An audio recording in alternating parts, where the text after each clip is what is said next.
नमस्कार। नेपाल के supreme court को लेके भारत के बहुत सारे विश्लेषक और बड़े टीवी चैनल बहुत कुछ दावा कर रहे हैं। नेपाल के सुप्रीम कोर्ट ने प्रधानमंत्री ओली द्वारा संसद विघटन को जो असंवैधानिक करार दिया, उसको लेके भारत में काफी हंगामा मचा हुआ है। भारत के टीवी चैनल नेपाल जा रहे हैं और नेपाल के 20-22 साल के बच्चों को पूछ रहे हैं कि क्या आपकी जो अदालत है, सुप्रीम कोर्ट है, उसने सही फैसला किया कि नहीं किया।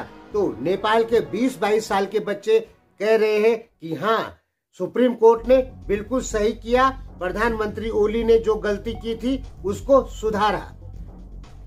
भारत के सभी न्यूज़पेपरों में आपको नेपाल के सुप्रीम कोर्ट की ये न्यूज मिल जाएगी और उसमें लिखा होगा कि प्रधानमंत्री ओली को बहुत बड़ा झटका, यानी बताया जाएगा कि प्रधानमंत्री ओली को बहुत भारी नुकसान हुआ है। ये साबित कर रही हैं हमारी यानी भारत के न्यूज़पेपर। और टीवी चैनल वाले इंटरव्यू किसका ले रहे हैं? नेपाल के 20-22 साल के बच्चों का, जिनको राजनीति का ABCD भी पता नहीं है, उनका इंटरव्यू ले रहे हैं। सही बात, भारतीय विश्लेषक और भारत के बड़े टीवी चैनल समझ ही नहीं पा रहे हैं।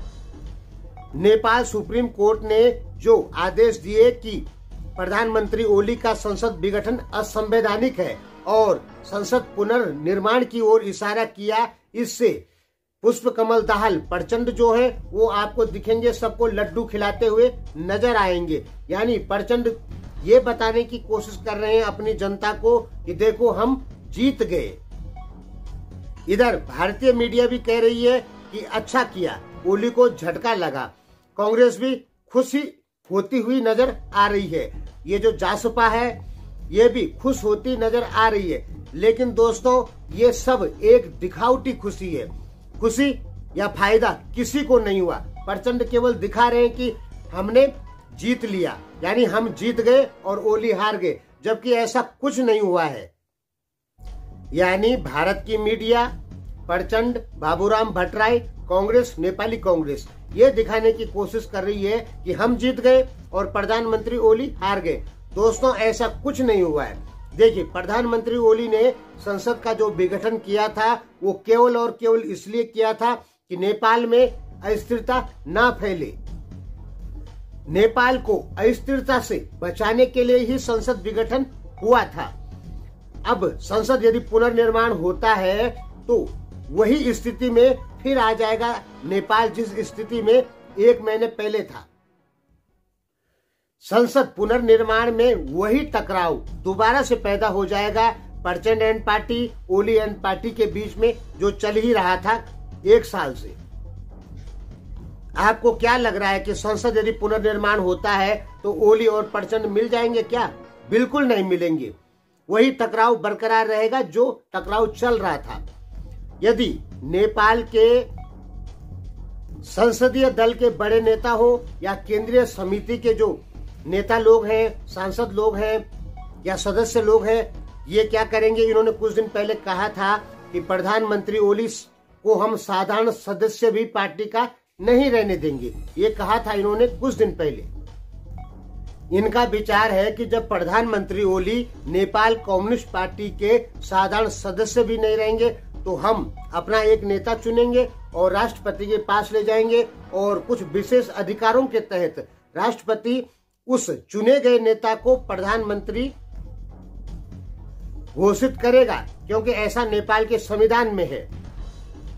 यानी प्रधानमंत्री ओली जब साधारण सदस्य भी नहीं रहेंगे और राजीनामा, इस्तीफा भी दे देंगे प्रधानमंत्री के पद से, तो क्या होगा कि ये लोग मिलकर माधव नेपाल को प्रधानमंत्री बनाएंगे। ऐसा आप समझें, क्योंकि राष्ट्रपति को माधव नेपाल को प्रधानमंत्री घोषित करना ही होगा। ये संविधान की कुछ धाराओं के अंतर्गत है। यदि राष्ट्रपति विद्या देवी भंडारी ऐसा नहीं करती हैं तो उनके ऊपर भी कानूनी कार्रवाई हो सकती है, महाअभियोग लग सकता है। इसलिए दबाव में ही सही विद्या देवी भंडारी को माधव नेपाल को प्रधानमंत्री घोषित करना ही होगा। कब?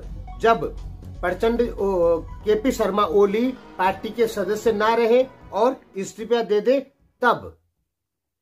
तो प्रधानमंत्री ओली इस्तीफा दे दें, इसके लिए प्रचंड एंड पार्टी के पक्ष में प्रधानमंत्री ओली के 80 से ज्यादा सांसद जाने चाहिए। यानी इनका जो मेजोरिटी है एक प्रकार से खत्म होना जरूरी है। किसकी?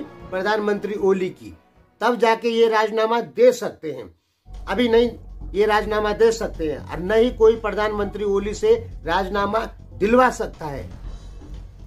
आप साधारण भाषा में समझे, प्रधानमंत्री ओली से प्रचंड एंड पार्टी राजीनामा देने के लिए कह तो सकती है, लेकिन जबरन जबरदस्ती राजीनामा नहीं दिला सकती है। और प्रधानमंत्री ओली ने कह भी दिया कि हम राजीनामा बिल्कुल नहीं देंगे। यानी प्रचंड एंड पार्टी इस कंडीशन में बिल्कुल नहीं है कि प्रधानमंत्री ओली से इस्तीफा दिलवा दे। अब यदि संसद पुनर्निर्माण हो जाता है तो स्थिति कौन सी है? वही पुरानी वाली। प्रधानमंत्री जो है वो ओली ही रहेंगे और प्रचंड और ओली के बीच में टकराव जो है वो बरकरार रहेगा। तो संसद पुनर्निर्माण से भी कोई फायदा होता हुआ नजर बिल्कुल नहीं आ रहा है। हालांकि विपक्षी दल, ओली के विपक्षी दल ये जरूर दिखा रहे हैं कि हम जीत रहे हैं, लेकिन ऐसा कुछ नहीं हो रहा है। देखिए, कांग्रेस, नेपाली कांग्रेस ने और बाबूराम भट्टराई की पार्टी जो जासपा है, उसने संसद पुनर्निर्माण के लिए काफी सड़कों पर वो लोग उतरे, ठीक है। लेकिन ये नहीं जान रहे हैं कि संसद यदि पुनर्निर्माण होता है और नेपाल कम्युनिस्ट पार्टी का विभाजन नहीं होता है, एकजुट हो जाते हैं, तो कांग्रेस और जासपा का अस्तित्व बिल्कुल कम हो जाएगा।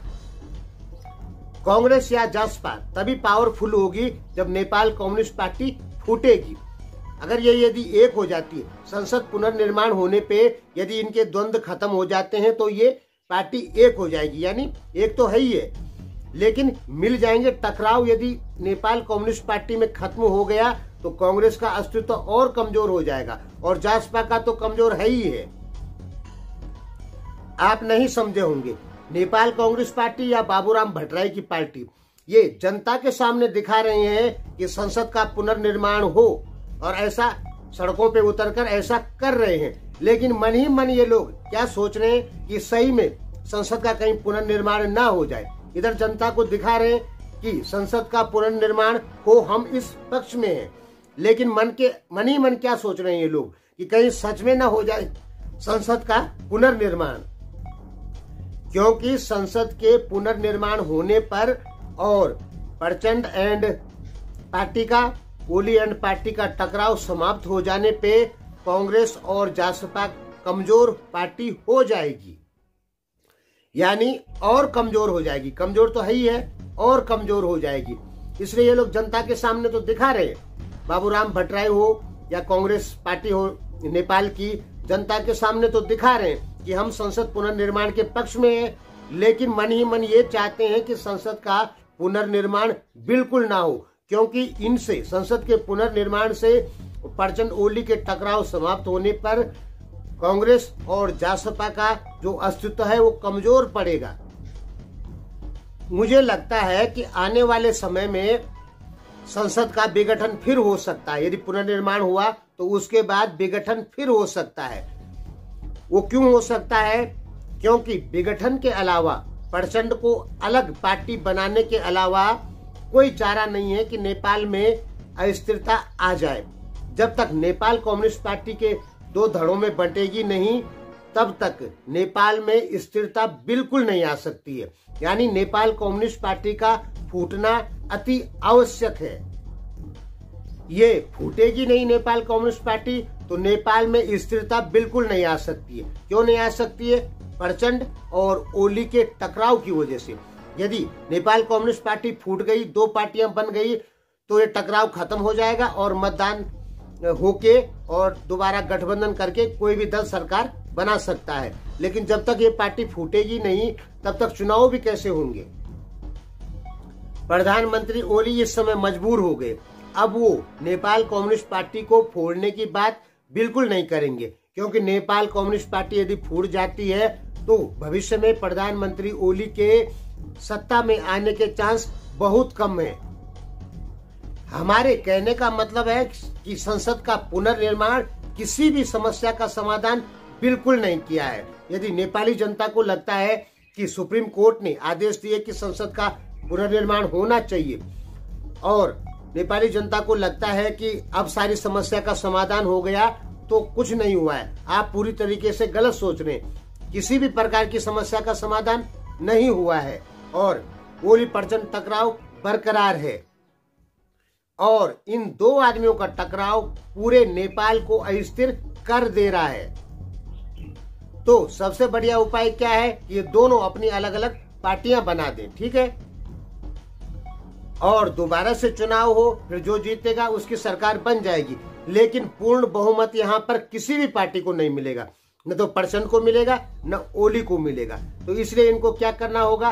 गठबंधन करना होगा। किससे? कांग्रेस से या जसपा से या किसी अन्य दल से।